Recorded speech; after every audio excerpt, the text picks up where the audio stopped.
नमस्कार दोस्तों, मैं हिमांशु मिश्रा।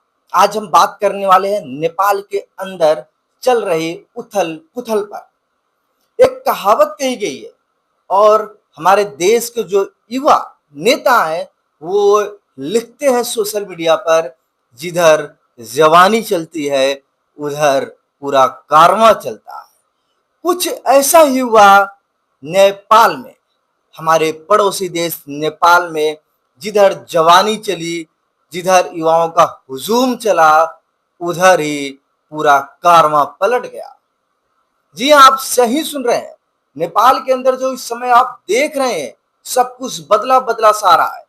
नेपाल अंतरिम प्रधानमंत्री ढूंढ रहा है, उसके पीछे का इतिहास आपको भली-भांति पता होगा।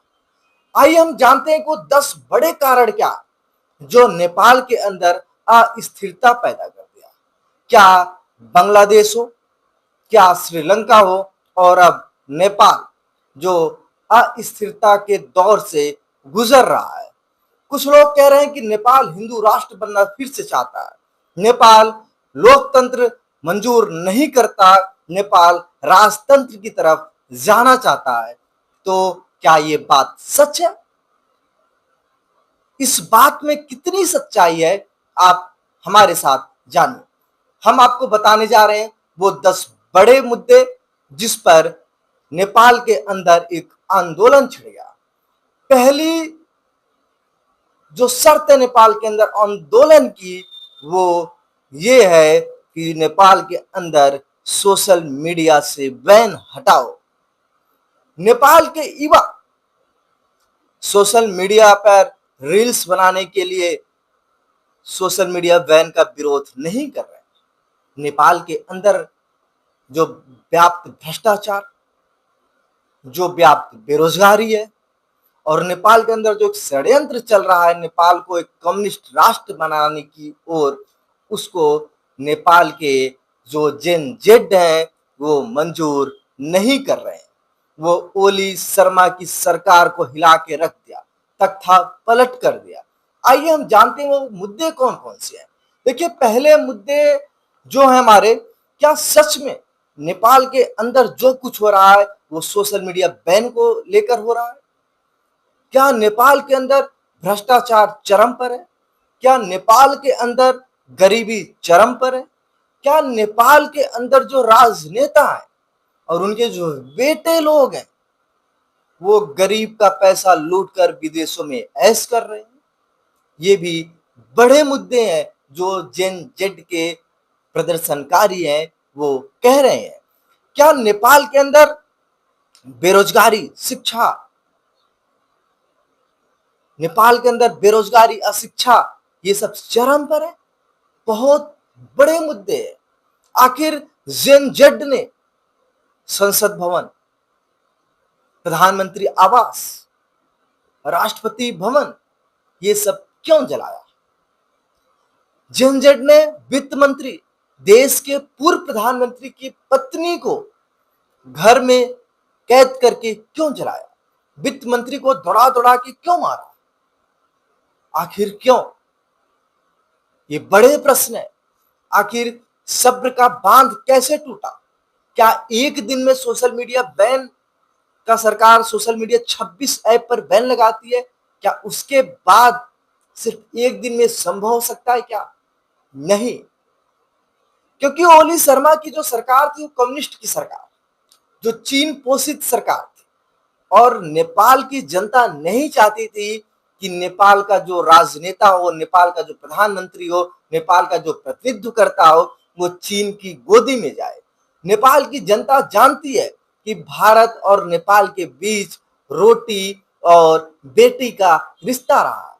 आज लाखों नेपाली भारत के अंदर रोजगार के सिलसिले में आते हैं। अगर आप सोच रहे होंगे नेपाल की हम बात क्यों कर रहे हैं, आखिर नेपाल से हमारा क्या रिश्ता है, तो हम आपको याद दिलाना चाहते हैं कि आपके घरों में भी नेपाली आते हैं हींग बेचने, सिंदूर बेचने, एंगूर बेचने। नेपाल के लोग आते हैं, एक बार हींग, एंगूर, सिंदूर दे के जाते हैं, उसका पैसा अगले सीजन में लेने आते हैं। आखिर हमारा भी नेपाल से रिश्ता है, हम नेपाल में अस्थिरता नहीं देख सकते। आखिर नेपाल का जो जेन जेड है, नेपाल का जो जेन जेड है, वो नरेंद्र मोदी और योगी आदित्यनाथ को पसंद क्यों कर रहा है? आपने बहुत सारे प्रदर्शनकारियों को देखा होगा कि वो कह रहे हैं कि हमें नरेंद्र मोदी जैसा प्रधानमंत्री चाहिए, हमें योगी आदित्यनाथ जैसा हिंदू हृदय सम्राट चाहिए। आखिर ये सब क्यों हो रहा है? क्या अमेरिका और चीन के इशारे पे नहीं हो रहा, तो किसके इशारे पे हो रहा? ये बड़ा प्रश्न है। आइए एक एक चीजों पर हम चर्चा करते हैं। वीडियो थोड़ी बड़ी होने वाली है, लेकिन आपको बहुत जानकारी प्रदान करेगी नेपाल को लेकर। देखिए, सोशल मीडिया का उपयोग भी है और दुरुपयोग भी है। नेपाल के अंदर कुछ लोग सोशल मीडिया का उपयोग कर रहे थे, तो कुछ लोग दुरुपयोग भी कर रहे थे। कुछ रील्स बना के फेमस हो रहे थे, कुछ नेपाल के अंदर की कमियां सोशल मीडिया के माध्यम से एक पटल पर ला रहे थे, जिससे देश और विदेश के लोगों को पता चले कि आखिर नेपाल के अंदर किस चीज की कमी है, नेपाल को असल में चाहिए क्या। ये सब चीजें नेपाल के अंदर सोशल मीडिया पर आ रहे थे। ओली सरकार के भ्रष्टाचार सोशल मीडिया के माध्यम से बाहर आ रहे थे। राजनेताओं के ऐश, राजनेताओं के लड़के और लड़कियों के ऐश, ब्रांडेड कपड़े से लेकर आईफोन यूज करने तक का जो विरोध था, वो सोशल मीडिया के माध्यम से बाहर आ रहा था। और नेपाल की जनता इसी का विरोध कर रही थी कि आखिर हम मर मर के यहाँ घुट घुट के जीते हैं, हम बेरोजगारी के उस मुकाम पे हैं जहां हमारी स्थिति बद से बदतर हो रही है और हमारे राजनेता के बच्चे विदेश में घूम रहे हैं, ऐश कर रहे हैं। और ओली सरकार की जो तानाशाही थी नेपाल को ले डूबी।